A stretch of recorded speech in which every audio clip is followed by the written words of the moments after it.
ফাইব্রোমাইলজিয়া এক ধরনের ব্যথাজনিত সমস্যা, যেখানে পেশিতে ব্যথা দেখা যায়।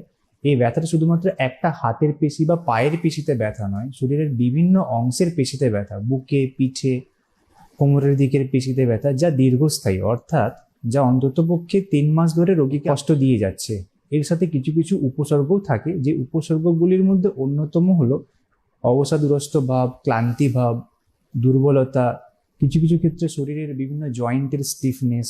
এছাড়াও রয়েছে বিশেষ বিশেষ কিছু উপসর্গ। আপনি যেমনটা বললেনই যে বিভিন্ন জায়গায় ব্যথা মানে আমরা প্রথমেই ভাবি বিভিন্ন কারণ আমরা নিজেরাই বার করে নিই, যে যেমন বললেন পায়ে ব্যথা বা কিছু, সেটার আমরা অন্য কারণ, বা অনেক সময় আমরা ভাবি নার্ভের ব্যথা বা অন্য কোনো ব্যথা, বাতের ব্যথা।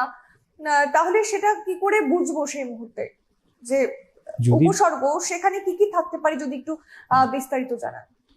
ফাইব্রোমাইলজিয়া পেশিতে পেশিতে ব্যথার সাথেও থাকে আরো বিশেষ বিশেষ কয়েকটি উপসর্গ, যেমন মানসিক অবসাদ, দীর্ঘ ক্লান্তি ভাব, ঘুম থেকে আপনি উঠলেন কিন্তু তাও আপনার পর্যাপ্ত ঘুমের পরেও দেখলেন যে ফ্রেশ লাগছে না। আবার কখনো কখনো ঘুমোতে যাচ্ছেন, ঘুম আসছে না, স্লিপ ডিসঅর্ডার হচ্ছে, মেমোরি প্রবলেম, মনে রাখতে পারছেন না। আবার কখনো কখনো কমিউনিকেশন করতে গিয়ে প্রবলেম, মানে যেটাকে আমরা ব্রেন ফগ বলে থাকি।